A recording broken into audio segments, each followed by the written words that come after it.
முதலாவது நம்ம என்ன செய்கிறோம்? ஃபர்ஸ்ட் கேட் இது ஷீப் கேட். ஆண்டவருக்குள்ளாக வருகிறோம், ஒரு சாக்ரிஃபிஷியல் மைண்டோடு வருகிறோம். அதுக்கு பிற்பாடாக சொல்கிறாங்க சீஷர்களை we are all call to be disciples. நம்ம டிசைபிள் ஆகணும். We try to do whatever it is. என்னெல்லாம் செய்ய முடியுதோ அதெல்லாம் செய்து ஆண்டவருக்கென்று நம்ம செய்கிறோம். அப்போ திடீர்னு சொல்லி பார்க்கும்போது நம்மளால் செய்ய முடியல. உடனே ஆண்டவர்கிட்ட ஆண்டவரே எனக்கு ஞானத்தை தாங்க ஆண்டவர். God will give you wisdom.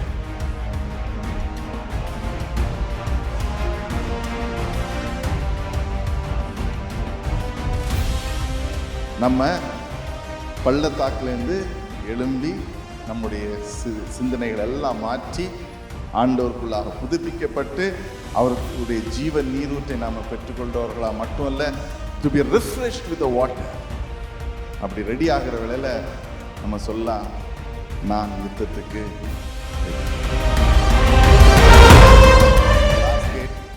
Gate of judgement, muster gate அப்படின்னு சொல்லுவாங்க, இன்ஸ்பெக்ஷன் கேட். அப்போ பள்ளத்தாக்கு வழியாக போகிற வேளையில் there are some things, நம்முடைய வாழ்க்கையில் சில தேவையில்லாத காரியங்கள் நம்ம வைத்திருப்போம். why do we go through a valley? ஏன்னு சொன்னால் நமக்குள்ளாக இட் கேன் பி ஒரு இமோஷனல் பேக்கேஜாக இருக்கும், இட் கேன் பி ஏதோ ஒரு ஒரு சேலஞ்சிங்கான சிச்சுவேஷனாக இருக்கும். அதை கொண்டு போய் நம்ம இருதயத்தில் வைக்கிறது நிமித்தமாக we go through that valley. அப்போ அந்த வேலி வழியாக போகிற வேளையில் அதுக்கு பேர் டங் கேட். நம்ம டங் கேட்டுன்னு சொன்னால் it is a refusal gate. எதுன்னு சொன்னால் கழிவுகளை மாற்றுகிற கதவு. சத்ருவானவன் சில பிரச்சனைகளை கொண்டு வரக்கூடும். அது நிமித்தமாக என்ன செய்கிறோம்? நம்ம எல்லாத்தையும் நம்ம தலைக்குள்ளாக வைத்திருக்கிறோம், மைண்டுக்குள்ளாக வைத்திருக்கிறோம், இமோஷன்ஸுக்குள்ளாக வைத்திருக்கிறோம். And then we go through it. God says, do not keep them inside you. There is a gate called refusal gate. எடுத்து களைஞ்சிடுவோம். Remove it. களைந்து போடுங்க. பக்கத்தில் சொல்லுங்க, remove it from your mind. Remove it from your heart. Purify yourselves. அப்போ சுத்தப்படுத்துவதுக்கு தான். யோசிச்சு பாருங்க, நம்ம ராத்திரி 11 வரைக்கும் இங்கே வந்தீங்கன்னா there is a refusal truck போகும். எத்தனை பேருக்கு இந்த refusal truckனா உற்சாகமாக பேக்கில் ஓடுவீங்க? உடனே மாஸ்க்கை தான் தேடுவோம். So likewise, so that is a physical refusal. அப்போ இமோஷனல் refusal அதோட பயங்கரமாக இருக்கும். அதன் மூலமாக நம்முடைய ரியாக்ஷன்ஸ் will be கூழாங்கல் மாதிரி இருக்குது. அது எப்படி இருக்கும்? ஷார்ப்பாக கிறிஸ்டல் எட்ஜஸ் மாதிரி இருக்கும். So that is reflected through our words. நம்முடைய வார்த்தைகள் மூலமாக அது வெளிப்படும், நம்முடைய செயல்கள் மூலமாக வெளிப்படும். அப்போது அந்த இடத்துல இருந்து ஷார்ப்பனாக இருக்கிறது ஆண்டவர் என்ன செய்வார்? அப்படியே கொண்டு வந்து ஆட்டோமேட்டிக்காக எங்கே வந்துடும்? நம்ம பள்ளத்தாக்கில் வந்துடும். பள்ளத்தாக்கில் வரும்போது நமக்கு God will bring to a position to say that now my son, now my daughter, இந்த கல் உனக்கு ரெடி ஆகிவிட்டது. You are ready to hit the target. ஆனால் அதுக்கு முன்பதாக உனக்குள்ளாக இருக்கிறது எல்லாத்தையும் எடுத்து மாற்றி போடு. பக்கத்தில் சொல்லுங்க, மாற்றி போடு. Remove and purify your heart. உங்களுடைய இருதயத்தில் இருக்கிற எல்லா விதமான இமோஷன்ஸ், தேவையில்லாமல் emotions. Do you have emotions? Do you have bad emotions? எல்லாருக்கும் இருக்கு. Everybody has bad emotions. ஆனால் அதில் தான் நம்ம பாவ அறிக்கை செய்யணும். Is emotions bad and sinful? It will lead us to sin. பாவம் எங்கேருந்து உற்பத்தி ஆகிறது? சத்ருவானவன் வந்து என்னை சோதிச்சுட்டான் பாஸ்டர். இல்லை, நம்முடைய இருதயத்தை, த டிசைர்ஸ் ஆஃப் ஆர் ஹார்ட், அங்கேருந்து தொடங்குது. அப்போது சில காரியங்களை நம்ம மாற்றி வைக்கணும். நெசசரி டு நம்முடைய இருதயத்தை எடுத்து ஆண்டவர்கிட்ட இன்றைக்கி காலை வேளையில் கொடுங்க. ஹல்லேலூயா, ஹல்லேலூயா. நீங்கள் சீக்கிரம் ஹல்லேலூயா சொன்னீங்கன்னா இன்னும் ஒரு 5 கேட் இருக்குது. நம்ம அந்த 5 வாசல் ஹல்லேலூயா பிரவேசிக்கலாம். இதெல்லாம் முடிஞ்ச உடனே பாருங்க, God gives us a wonderful gate called the fountain gate. ஆமென், ஹல்லேலூயா, ஹல்லேலூயா. யாருக்குமே ஃபவுண்டன் வர வேண்டாம், எல்லாம் டங் கேட்டில் தான் இருக்கிறீங்களே. இன்னும் நிறைய இருக்குது பாஸ்டர், வெயிட் பண்ணுங்க. I need to remove everything. என்னுடைய இருதயத்தில் இல்லை. There is a season that you will go through. I don't know what season, brothers and sisters, நீங்கள் எந்த சீசனில் போயிட்டு இருக்கீங்கன்னு சொல்லி. ஆனால் ஆண்டவர் ஒரு ப்ராமிஸ் வைத்திருக்கா. யோவான் 7வது அதிகாரத்தில் நம்ம பார்க்குற வேளையில், John chapter 7 verse 37-39 வரைக்கும் வாசிக்கலாம். யோவான் 7வது அதிகாரம் 37, 38, 39 ஆகிய வசனங்களை வாசிக்கலாம். பண்டிகையின் கடைசி நாளாகிய பிரதான நாளிலே இயேசு நின்று சத்தமிட்டு, ஒருவன் தாகமாயிருந்தால் என்னிடத்தில் வந்து என்னிடத்திலிருந்து பானம் பண்ண கடவன். வேத வாக்கியம் சொல்லுகிறபடி என்னிடத்தில் விசுவாசமாயிருக்கிறவன் எவனோ அவன் உள்ளத்திலிருந்து ஜீவ தண்ணீருள்ள நதிகள் ஓடும் என்றார். ஹல்லேலூயா, ஹல்லேலூயா. அப்போ பக்கத்துல சொல்லுங்க, நான் தாகமாக இருக்கிறேன். I am thirsty. I need the water from God. ஜீவ தண்ணீர் எனக்குள்ளா இருந்து போ. அப்போ யோசிச்சு பாருங்க, there is a very strong connection between the dung gate and the fountain gate. ஏன்னு சொன்னா, நம்ம உள்ள எல்லா இமோஷன்ஸையும் வைத்துட்டு எப்படி ஜீவ தண்ணீர் உள்ள இருந்து ஊறும்? பாசிபிளா? என்ன தண்ணீர் தான் வரும்? அழுக்கு தண்ணி தான் வரும், சாக்கடை தண்ணி தான் வரும். I mean, sorry to say that, but that is where we need clean. அப்போ நம்ம இருதயத்தை சுத்தப்படுத்த அந்த தண்ணீர் என்னாகும்? சுத்தமான தண்ணீராகும். That is our heart. அப்போ இன்றைக்கு ஆண்டவர் உங்களுடைய வார்த்தைகளை பரிசுத்தப்படுத்தும், உங்களுடைய செயல்களை பரிசுத்தப்படுத்தணும். ஆண்டவரே, நான் செய்கிற காரியங்கள் எல்லாவற்றையும் நான் மாற்றணும். So when we go through these gates, ஒரு சீசனில் போகிற வேளையில் நீங்கள் எந்த சீசனாக இருக்கிறீங்களோ, this is a journey. இதுதான் journey. First we continue with this. அதுக்கு பிற்பாடாக அந்த ஜீவ தண்ணி நமக்குள்ளாக ஊறுகிற வேளையில் வாட் ஹேப்பன்ஸ் நெக்ஸ்ட்னு பார்த்தீங்கன்னு சொன்னால், அதில் வாட்டர் கேட் என்று சொல்லப்படுகிறது. எபேசியர் 5வது அதிகாரம், எஃபிஷியன்ஸ் சாப்டர் 5 verse 26 பார்க்கலாம். This water gate is the word of God. தேவனுடைய வார்த்தை. அப்போ தேவனுடைய வார்த்தையை நம்ம இன்னும் அதிகமாக பெற்றுக்கொள்வதற்கு முக்கியமாக தேவை என்னன்னு சொன்னால், நம்முடைய இருதயத்தில் இருக்கிற கழிவுகள் எல்லாவற்றையும் மாற்றுவதற்கு நம்ம we have to confess ourselves. நம்ம ஆண்டவர்கிட்ட இருந்து இப்போ நேரம் இருந்து ஜெபிக்கணும். ஜெபித்து விடுதலையோடு நம்ம அந்த இடத்துல பார்க்கிற வேளையில் நமக்குள்ளாக ஒரு அமைதி, ஒரு ஜீவ தண்ணீர் நமக்குள்ளேருந்து புறப்படுவதை நாம் அறிவோம். ஆமென். அடுத்தபடியாக அந்த ஜீவ தண்ணீர் எடுத்து கொண்டு போகிற வேளையில் வாசிக்கலாம் வசனத்தை. தாம் அதை திருவசனத்தை கொண்டு தண்ணீர் முழுக்கினால் சுத்திகரித்து பரிசுத்தமாக்குகிறதற்கும் கரைதிரை முதலானவைகள் ஒன்றும் இல்லாமல் பரிசுத்தமும் பிழையற்றதுமான மகிமையுள்ள சபையாக அதை தமக்கு முன் நிறுத்திக் கொள்வதற்கும் தம்மை தாமே அதற்காக ஒப்பு கொடுத்தார். இது தேவனால் கூடுது மட்டுமே. ஹல்லேலூயா. ஸோ ஒரு இடத்துலையும் போகிற God is preparing us. பக்கத்தில் சொல்லுங்க, God is preparing you brothers. God is preparing you sister. நீங்க எந்த இடத்துல இருக்கிறீங்களோ, you have to go through this. ஏன்னு சொன்னா, அடுத்த கேட் என்னன்னு சொன்னா, இதுக்கு பேரு குதிரை வாயில். மதுரை வாயில்னு கேள்விப்பட்டிருக்கேன், குதிரை வாயில் இப்போ தான் கேள்விப்பட்டேன். வேற மதுரை வாயில் எங்க இருக்கு? சென்னை. ஸோ இது குதிரை வாயில், ஹார்ஸ் கேட். அப்போ குதிரை வாயில்ல என்ன நடக்கும்? குதிரை எதற்காக? ஒரு வசனம் இல்லை என்ன? குதிரை யுத்தத்துக்காக, ஜெயமோ கர்த்தரால் வரும். அப்போ குதிரை அந்த நாட்கள்ல எதற்காகன்னு சொன்னா, it was used for the purpose of war. அப்போ நம்ம we have to come to the horse gate. அப்போ குதிரைகள் ஒரு யுத்தத்துக்கு போகிற குதிரைகள் அந்த வாசல் வழியாக தான் அது போய்கொண்டிருக்கிறதாக இருக்கிறது. ஸோ இன்றைக்கும் நம்மளை அந்த குதிரை வாயில் வழியாக கொண்டு போக வேண்டும் என்று சொன்னா, if we have to go through the gate called horse gate, நம்ம பள்ளத்தாக்கிலேருந்து எழும்பி நம்முடைய சிந்தனைகள் எல்லாம் மாற்றி ஆண்டவருக்குள்ளாக புதுப்பிக்கப்பட்டு அவர்களுடைய ஜீவ நீரூற்றை நாம் பெற்றுக்கொண்டவர்களா மட்டுமல்ல, to be refreshed with the water. அப்படி ரெடி ஆகிற வேளையில் நம்ம சொல்லலாம், நான் யுத்தத்துக்கு ரெடி. ஆமென். ஹல்லேலூயா. பக்கத்தில் பார்த்து கேளுங்க, are you ready? Are you ready to go through the horse gate? குதிரை வாயில் வழியாக போகிறதுக்கு நீங்க ரெடியா?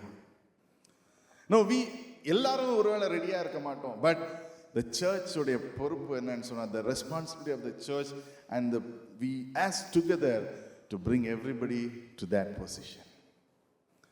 அப்போ நம்ம யுத்தத்துக்காக நம்ம தயார்படுத்துகிற வேளையில் நம்மளை ஒருத்தரும் நம்மளை பலப்படுத்தக்கூடும், நம்மளை தைரியப்படுத்துவதற்கும் it will be useful. அதை பற்றி ஸ்பிரிச்சுவல் வார்ஃபேரை பற்றி நமக்கு தெரியும். I am not going there. எபேசியர் 6:10-18 வரைக்கும் வாசிக்கிற வேளையில் we know about the spiritual warfare, about the principalities, powers, அதிகாரங்கள். அதுக்குள்ளே போனோன்னா that itself is a big sermon. We will do it another day. அப்போது ஒருத்தருக்கும் ஒரு ஏரியாஸில் யுத்தத்தை கர்த்தர் ஆயத்தப்படுத்தி வைத்திருக்கிறார். I mean, last week we said we have to pray for families. அதுக்கு முந்தின வாரம் நம்ம சொன்னோம், ஆண்டவரை அறியாதவர்களுக்காக ஜெபிங்க. Again let me ask you, கருப்பு சட்டை, பச்சை சட்டை, நீல சட்டை, வெள்ளை சட்டை யாராவது ஜெபிச்சிங்களா?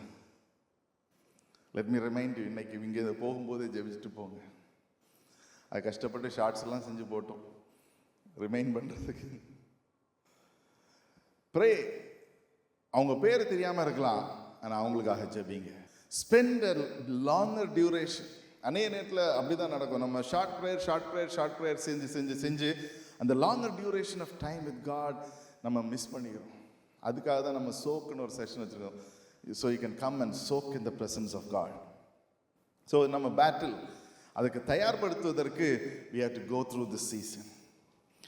And அதுக்கு பிற்பாடாக we come to a gate called East Gate. East Gate இன்றைக்கு வரைக்கும் மூடப்பட்டிருக்குது. I think you all know. தின்னா ஃபேஸ்புக்கில் ஸ்பேம் வரும். East Gate is open. எல்லாரும் பார்த்துருப்பீங்கன்னு நினைக்கிறேன். ஸோ நம்ம என்ன பண்ணுறோம், we are hoping with an anticipation for the coming of the Lord. ஆண்டவர் மறுபடியும் வருவதற்கு நம்ம எதிர்பார்த்து கொண்டிருக்கிறோம். அந்த எதிர்பார்த்து கொண்டிருக்கிற நேரத்தில் எதற்காக எதிர்பார்த்து கொண்டிருக்கிறோம்னா 10வது gate, the last gate is a gate of judgment. அது மஸ்டர் கேட் அப்படின்னு சொல்லுவாங்க. Inspection gate. என்னப்பா எல்லாம் செக்லாம் கரெக்டாக இருக்கா? ஹெல்த் செக்அப் மாதிரி, நம்ம ஜேக்கப் பிரதர் ஹெல்த் செக்அப் பண்ணுற மாதிரி எல்லாம் பிஎம்ஐ எல்லாம் கரெக்டாக இருக்கா? I think we should do a BMI check for all the church members. எல்லாருக்கும் ஒரு பிஎம்ஐ ஃப்ரீ செக்அப். அப்புறம் ஃபாலோ பண்ணுற sister Priya will do the follow. அவங்க தான் பயங்கரமாக ஸ்ட்ரிக்டாக இருக்காங்க அப்படின்னு கேள்விப்பட்டேன். So inspection, when Jesus comes, ஆண்டவர் மறுபடியும் அவர்களை நம்ம எல்லாரும் இன்ஸ்பெக்ட் பண்ண போகிறார். நீ என்ன செஞ்ச? உனக்கு இத்தனை தாளந்து வந்திருக்கேனே, உனக்கு இதெல்லாம் செஞ்சேனே, உனக்கு இவ்வளோ ஸ்லாக்கியது இருந்தேன், ஐ given you the effort, power, every thing கொடுத்தேன், நீ என்ன செஞ்ச? உனக்காக நான் மரித்தேனே, எனக்காக நீ என்ன செய்தாய்? எத்தனை பேருக்கு இந்த பாட்டு தெரியும்னு தெரியல, அப்பப்போ பாடுங்க. அப்போ so we will get reminded about what we are anticipating. அப்போ இன்றைக்கு the last two gate is yet to come. ஆனால் அதுக்கு முன்பதாக இருக்கிறது எல்லாமே நம்ம இன்றைக்கு செய்யக்கூடிய ஒரு காரியம். முதலாவது, the first gate is called the sheep gate. It is the sacrifice. ஆண்டவர் நமக்காக பலியானார். அது மட்டும் இல்லை, இன்றைக்கும் நம்ம அந்த வழியாக போகிற வேளையில் அதுக்குள்ளாக அந்த இடத்துக்குள்ளாக the sheep gate is where the Bethesda is there. ஆமென். பெதஸ்தால என்ன நடக்குது? சுத்தப்படுத்துகிற இடம். Sins are cleansed and then healing happens. அப்போ இன்றைக்கும் அந்த வழியாக நம்ம ஆண்டவரை விசுவாசிக்கிறோம். முதலாவது நான் சொன்ன வண்ணமாக the beautiful gateல என்ன நடந்துச்சோ அது நம்ம இந்த காரியத்தை செய்து ஒப்பு கொடுக்கிற வேளையில் God can make us into a person like Peter and John. Amen. ரெண்டாவது கேட்டில் நம்ம பார்க்கிறோம் fish gate or the gate of evangelism. அந்த evangelism கேட்டுக்குள்ளாக போகிற வேளையில் we are called to become fishers of men. Amen. தேக்கா மார்க்கெட்டுக்கு போய் நிற்காதீங்க. ஃபிஷ்ஷுன்னு சொன்னாங்க pastor, let us try some fish அப்படின்னு. ஏற்கனவே பிளான் போட்டிருக்கீங்க, இந்த வார்த்தை ரொம்ப நாளாச்சு கேட்டு. Wait until Easter. So I ask you, those who are not fasting, ஒரு அட்லீஸ்ட் ஒரு ஃபியூ டேஸ் ஃபாஸ்ட் பண்ணுங்க. If you cannot fast 40 days, இல்லைன்னு சொன்னால் அட்லீஸ்ட் ஃபாஸ்ட் ஃபார் நான்வெஜ்ஜை ஃபாஸ்ட் பண்ணுங்க. Do only veg fast. இல்லைன்னா நரேஷ்கிட்ட கேளுங்க, Naresh will give you ideas how to lose weight in 20 days. நானும் அவரை ட்ரெயினராக எடுத்துக்கலான் இருக்கு. Do something. இந்த பக்கத்தில் பார்த்து சொல்லுங்க, டூ சம்திங் திஸ் ஈஸ்டர் இதுக்கு முன்னாடி, இந்த லென் டேஸில் ஏதாவது செய்யுங்க சொல்லுங்க. யாருக்கும் இன்ட்ரெஸ்ட் இல்லை.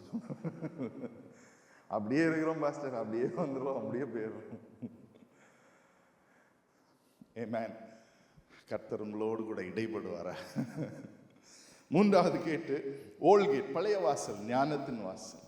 அப்போ தேர்ட் கேட்ல when we come, when we lack wisdom, ஞானத்தில் குறைவு இருக்கிற ஆண்டவர்கிட்ட கேளுங்க. ஆண்டவர், என்னுடைய குடும்பத்தை எப்படி நடத்த தெரில, குழந்தைங்களை எப்படி நடத்தணும்னு தெரில, எப்படியாக இதை செய்யணும்னு தெரில. Ask God wisdom. God can give you the wisdom. ஆண்டவர் ஞானத்தை கொடுக்கிறவராக இருக்கிறார். நான்காவது கேட் the valley gate, பள்ளத்தாக்கு. அதில் நிறைய டைம் நம்ம ஸ்பெண்ட் பண்ணோம், ஆனால் நீங்கள் ஸ்பெண்ட் பண்ணாதீங்க அதில். Don't spend too much of time in the valley. சொல்லுங்க பக்கத்தில், don't spend time in the valley. அது எல்லாரும், பாஸ்டர் எனக்கு கூழாங்கல் கிடைக்கல பாஸ்டர், தாவீது கிடைத்த கூழாங்கல் கிடைக்கல. Don't spend too much time. ஏன்னா த மோர் டைம் யூ ஸ்பெண்ட், கூழாங்கல் சின்னதாகிட போகுது. அப்புறம் இந்த கோலி சோடா மாதிரி இந்த இமா துண்டில் there'll be a very small thing which cannot even hit the target. நான்காவது, இந்த கேட்டுக்கு சீக்கிரமாக வந்துருங்க. To remove things in your heart. உங்களுடைய இருதயத்தில் இருக்கிற இமோஷன்ஸ் எல்லாவற்றையும் மாற்றி தெளிவுபடுத்துவதற்கு, கிளியர் பண்ணுவதற்கு திஸ் இஸ் த சீசன். பக்கத்தில் சொல்லுங்க, this is the season to remove, this is the season to cleanse. அதுதான் நம்ம லெண்ட் நாட்கள்னு சொல்லுகிறோம். எதுக்காக வெஜிடேரியன் ஒன்லின்னு சொன்னால், நம்ம பாடியெல்லாம் கொஞ்சம் ரீகாலிப்ரேட் பண்ணுறதுக்கு. டாக்டர்ஸ் இருக்காங்க, டாக்டர்ஸ்கிட்ட கேளுங்க. நமக்கு 3 டாக்டர் ப்ளஸ் இன்னொரு டாக்டர், ஜாஷுவா டாக்டர் இருக்கார். He is yet to be known to people. So டாக்டர்ஸ்கிட்ட கேளுங்க, சொல்லுவாங்க வெஜ்ஜா நான்வெஜ்ஜா.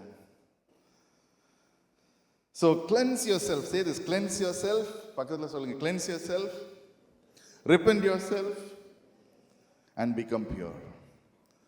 And God is going to pour a fountain inside you. சொல்லுங்க, God is going to pour a fountain. ஆண்டவர் உங்களுக்குள்ளாக ஜீவ நீரூற்றை போடுகிறார்.